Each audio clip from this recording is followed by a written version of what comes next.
Bonjour et bienvenue dans Parole de Burnout. On se retrouve pour un nouvel épisode solo. Cette fois-ci, j'avais envie de vous parler de quelque chose qui me semble important et essentiel, qui est le dire. Pas le dire comme dans les communications non violentes ou dans les exercices de développement personnel. Vraiment un dire au sens fort du terme, qui sont de trouver des mots qui nous engagent et qui s'adressent à quelqu'un et qui produisent un effet. Et souvent, dans le burn-out, on peut se retrouver dans une phase où la parole se retrouve coupée, mais tout autant que du coup, la pensée va se retrouver arrêtée. On peut parler beaucoup, hein, mais ne jamais rien dire. Et finalement avoir un discours de façade qui nous semble très cohérent, mais complètement désincarné. Et donc c'est une parole vide de sens, vide de soi.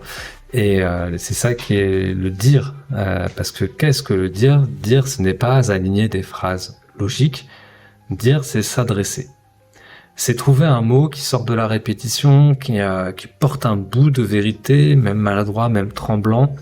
On peut raconter des faits sans jamais se dire, mais un jour il y a un mot qui nous échappe, ou alors un mot qu'on avait déjà prononcé dans d'autres situations, et puis d'un coup qui là va prendre un sens particulier, parce qu'au moment où il va être adressé, va prendre tout son sens et nous révéler à nous-mêmes une nouvelle pensée, des nouvelles compréhensions de la situation dans laquelle nous sommes, parce que le dire c'est un acte, ce n'est pas une explication, c'est une prise de risque en fait, c'est la condition de la transformation, c'est agissant, ça agit, ça nous permet la transformation et le changement.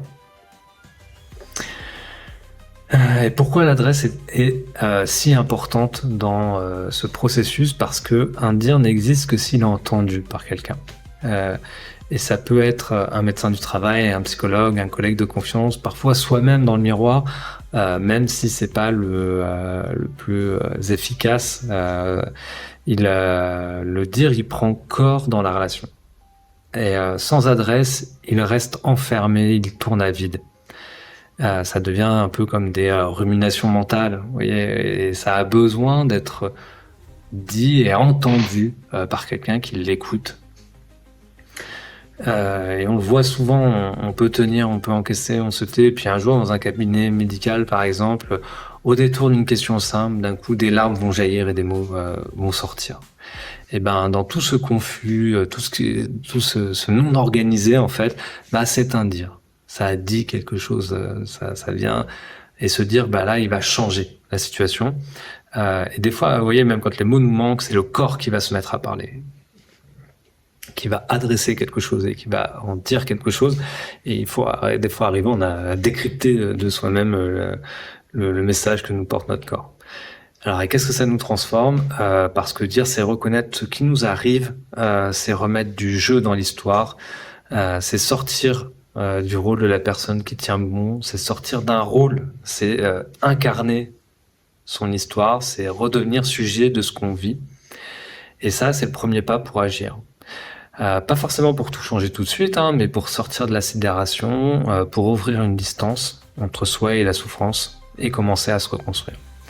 Alors si vous êtes en burn-out ou au bord, en tous les cas, retenez ceci, vous n'avez pas besoin d'attendre les bons mots, commencez à dire même mal.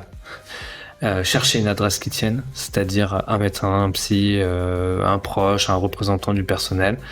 Acceptez que ce premier dire puisse être fragile, complètement confus, désorganisé, mais c'est précisément ça qui fait sa force.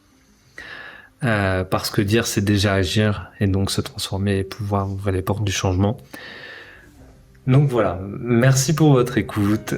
Si ce podcast vous aide à trouver vos mots, abonnez-vous. Chaque mardi, il y a un entretien témoignage et chaque jeudi, j'essaye de tenir le rythme pour vous sortir un épisode solo comme celui-ci.